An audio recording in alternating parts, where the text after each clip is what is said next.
Okay, everybody.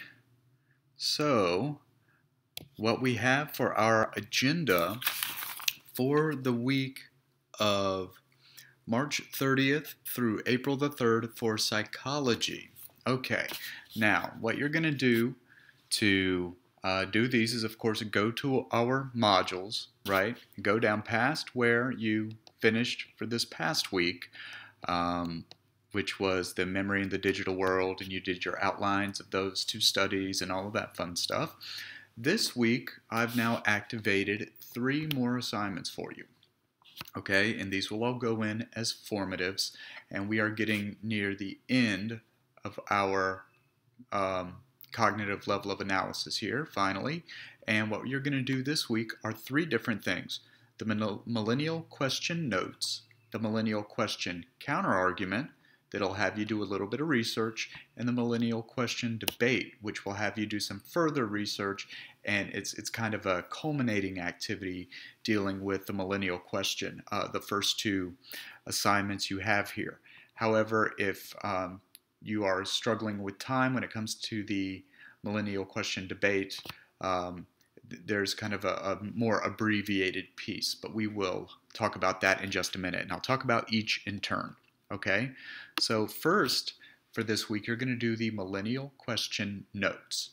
Okay, and as you see here, it says watch the linked video and take notes on the ideas presented about millennials, the situation that millennials find themselves in, their moods, their attitudes, their expectations, what should be done, all that kind of stuff. It's about 15 minutes to watch the video, okay?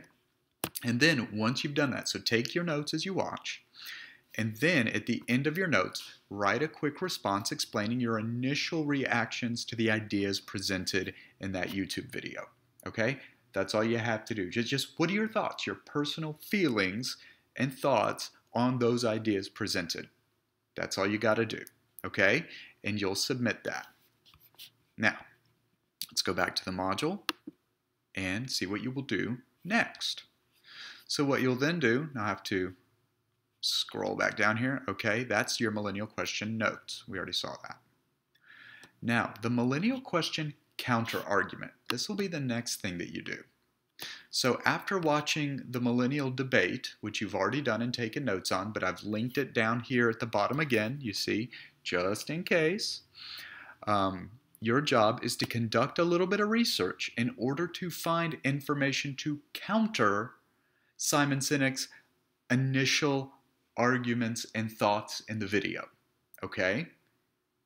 You see what it says? It says find a resource that is a counter argument for the millennial debate claims. And for this, all you need is one source.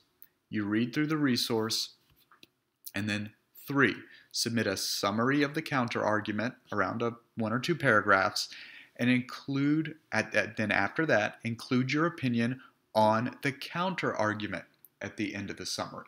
Okay? So, doesn't sound too bad yet. Now you're going to have to go and find a counter argument. Now you can do things, look for a counter argument in journals. That's fine. You can look for counter arguments in something similar, like somebody that has a little bit of cred, academic cred, doing something similar, like a talk, a TED talk, or anything like this. It can be, I'm going to give you a lot of freedom for the type of source you find, a newspaper article, an online article, something where people are countering the ideas that are presented. Now, you don't have to look, countering the ideas of this person, but, look at the basic ideas that are put forth and search for, opinions on these issues that are brought up about millennials. Okay, so you find one resource, at least one. Read it or watch it, because it might be something similar, like a video that you have to watch with someone with some credibility. And you submit a summary of the counter argument around a paragraph or 2. And then your opinion on the counter argument. All right, so it's not too bad once you find your source. All right, then I'll go back to the module, and we're going to look at the millennial question debate. And it's debate, of course, in quotations, because this was originally, the idea of this would have been to do more extensive research and actually have a real debate in class, in person. This is, just the nature of the beast. We can't really do that. So the millennial question, quote unquote, debate. Now let's look at this. Now that you have heard the original arguments about the millennial generation and found at least one resource countering these ideas, do some additional research and find one more source for each side of the argument that kind of makes similar claims to the original video, and one countering. Okay, after reading through them and processing their main points, come to a conclusion about how you feel about each side. Which do you agree with and why?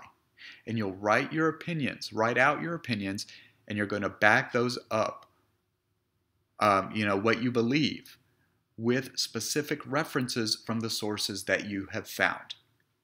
Now here is the one where I'm going to give you guys a little bit of leeway if you're getting near the end of next week, because as always, I'm going to have all of the due date and time for these is going to be Friday night, 11:59, right? Just like last week. Also, most of you, except for one, all of you except for one student are also in my history class. So I know you've got history reading that you're dealing with, and your first formative in that case that you're dealing with there. Okay, so it's kind of a heavy week. So if you are getting kind of short on time at the end of the week, and you're like, I just don't have a whole lot of time to do additional research, find more sources, I will let you write your millennial question debate using just the two sources, from the first assignment for that side of the debate, and then your new counter argument source that you found for the second assignment, for the counter argument assignment. And you can write it, your opinion about which side you agree with, or maybe it's a mix, I don't know, just based on those two. But if you've got the time, find at least one more source for each side and work those into your argument as well. Okay? Now, this might be kind of interesting to you, I think. It's kind of dealing with people of your age and people that are just a little bit older than you, but I think you're still kind of considered millennials. So this is kind of dealing with your generation, particularly with folks that have already come to adulthood in the earlier part of your generation. So hey, learn some about your generation and tell me what you think. And those will be your 3 main tasks for psychology for the week of March 30th through April 3rd, 2020. Good luck, and please feel free. Get in touch with me, email me, jump into those Zoom meetings that I have each day, get any questions asked or answered that you have, or I'll clarify anything for you. All right, have a good one.